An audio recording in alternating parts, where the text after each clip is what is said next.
What's up agents, Patrick Wolf here. Welcome to another Division 2 build video. Today's build video is going to be the perfect Pestilence PVE build.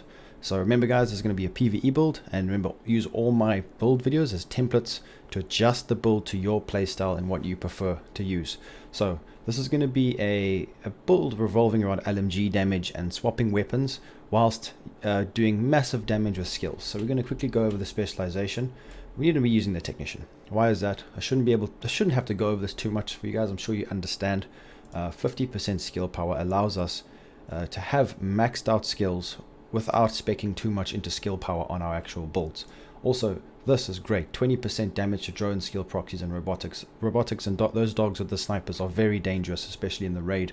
In the last part, you guys know you have to call it out and you got to get them down, and this build allows you to just shred those robotics very quickly, and it's very vital to any kind of difficult PvE content.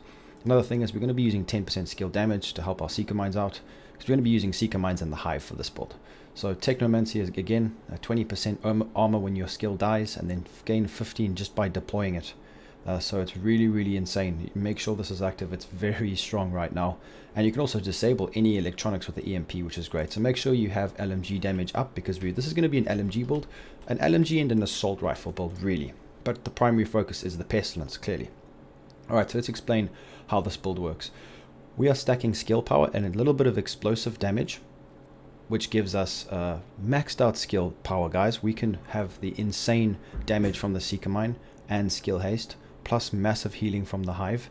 So we have huge skill utility whilst using Bloodlust and Perfect Concussion to deal massive amounts of damage to the head on NPCs. I can hit 113,000 damage a shot with my LMG, which is absolutely insane considering the Pestilence has so much utility with the, you guys know the deal, with the cloud of gas, which just absolutely wrecks enemies. So this build is just insanely strong and fun to use, and it utilizes a lot of very strong elements in the game right now.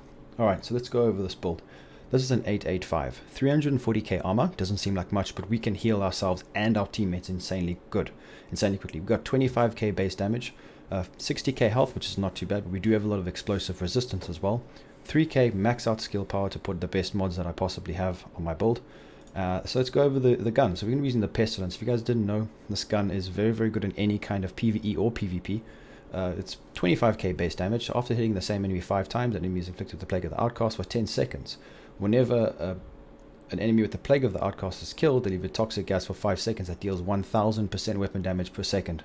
So you can, if enemies are crowded together, this build, guys, not only will you be doing damage with your Seeker Mines, but with this, you'll kill a whole wave of heroic NPCs in about a second. If they're all crowded together, it's just really strong. And then you guys know the rest of it. You don't have to know about it. So when this is actually holstered, we're going to be getting 20% bonus armor when you're affected by blind, bleed, or burning, which is nice because we don't have 100% hazard protection with this build. Because this was more of a damage hybrid, if I'm honest, guys. This does massive amounts of damage.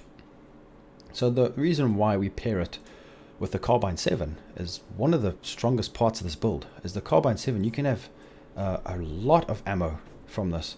You can get like massive magazine from overflowing. So every 3 reloads from empty increase your base magazine capacity by 100%, because LMGs are sustained damage in PvE, which is one of the strongest parts of LMG builds. And this allows us to also do sustained damage, but more targeted, because obviously we've got crosshairs and we have better accuracy. So you can put whatever you want here, but I just wanted to stack accuracy on this build, especially for console players. You should go for it because it really does help. And we're going to be having a massive magazine when this procs, guys, and especially if someone uses aces and 8s in your team, you'll be doing so much damage with this gun and constant headshot damage, which is the whole point of this build. So we're going to be swapping back and forth between these guns using Bloodlust, which gives us 15% extra damage.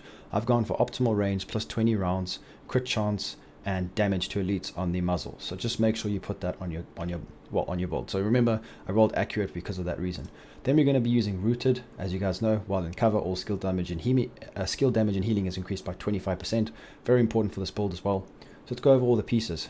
This is a great mask. I recommend using this at any kind of damage PvE build or PvP as well. Headshots grant 20% headshot damage for 2 seconds with LMGs and assault rifles. That's 5 with marksman, but don't worry about that right now. So we got 45% damage to elites, 403 skill power. That's how I get my skill power so high. Perfect concussion is a great way of stacking headshot damage. It's really strong right now, and it also gives us 5% accuracy, which helps.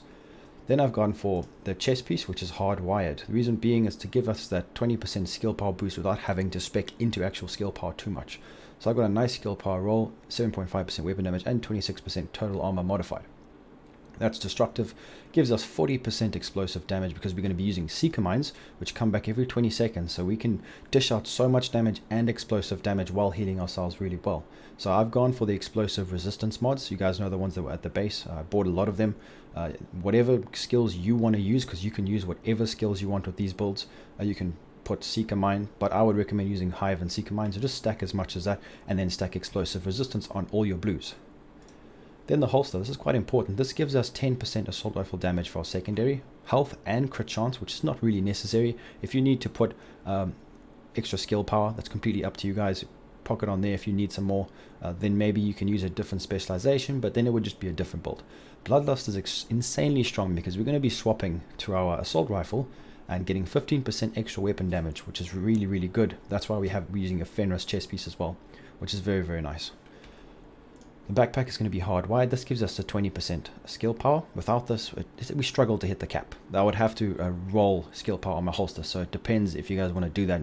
There's many ways you can do it. You don't have to run 2-piece hardwired. It just happens that I've got very nice pieces of hardwire that I like to use. It just helps my build a lot. As you can see, 297, 21k, and 20% total armor with hard hitting, which is a must in any PvE build. Like I said before, I'm just going to go for assault rifle damage and LMG damage there. I can probably change that mod around. It doesn't really matter. I'm not too fussed about that right now. So you guys just put whatever mods you want. Then this is one of the best parts of the build, the gloves. So we have got Petrov Defense named gloves, contractor's glove. So we get 10% LMG damage from the one piece, then 10% LMG, 20% LMG damage just from the gloves, and then perfect terminate. Depleting an enemy's armor grants plus 40% skill damage. This is what's going to make our skills so potent in destroying enemies, whether that and explosive damage that we've stacked on the chest piece. Now remember, we're not going to be using the BTSU gloves because we only have 5 yellows, and that would be a waste. You'd only get 50%, so you might as well run these and get all the extra damage. So that's why it's better than BTSU for this kind of build. Also, we need 5 or more. We've got exactly 5, so that's perfect. Now, the reason why I didn't go for perfect spotter is because headshots are multiplicative, and that's why it just gives me a better damage output on the, just to point that out to you, on the headshots, than using something like perfect spotter, which we could have used, but then we couldn't put it on the Pestilence. Then we'd have to use a different LMG. So on the Kneepads, I've gone for my Yield Faithful, 11% total armor, plus 5 on the one piece with insulated because we don't have 100%. That's enough. Trust me guys, your hive will be keeping you alive more than enough. 10% explosive resistance with armor mods plus protection from elites gives us a whole stack of utility here. Then we go into the stats. I'm just going to quickly scroll down for you guys. 16% crit chance, which does help, I guess. Headshot damage 65%, and that's going to go up by 20% all the time, so just remember that.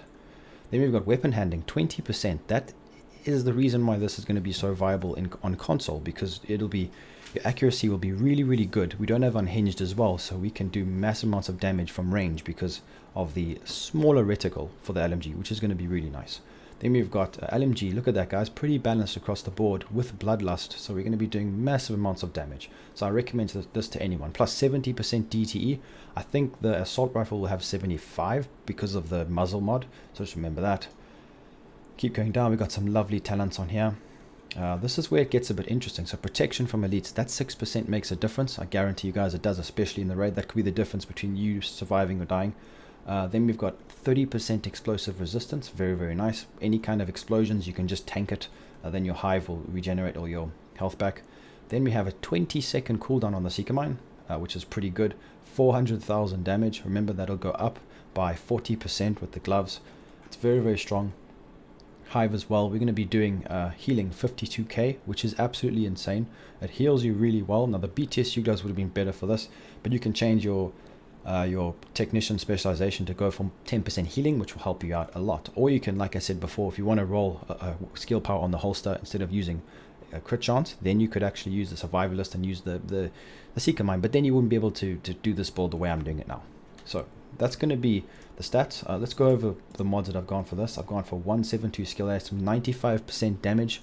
Then on the hive, we've gone for 37% healing and 72% charges. And now you can put whatever mods you want there. If I play with my mods, I probably could get more skill power. Then just put the best mods you have and use whatever skills you want. But I would recommend using healing because you're not the tankiest. But you can do absolutely insane amounts of damage with this build while utilizing the Bloodlust talent by swapping to your assault rifle and doing consistent sustained damage with the assault rifle. It's very effective with the headshots and the seeker mines, so especially with perfect terminate, just proccing everything really well. So I hope you guys did enjoy this video. This is my perfect pestilence build. I hope you guys did enjoy it. It's a lot of fun to use. Just give it a try. Let me know in the comments what you guys think. If you guys want to become a member on my channel, just click the join button on the main page. If you want to get some Patrick Wolf merchandise, just I'll leave a link in the description, and make sure to leave a like if you guys would like to, and subscribe to the channel for more Division 2 content. Click the bell, and I'll be seeing you just in the next video. Peace out, guys.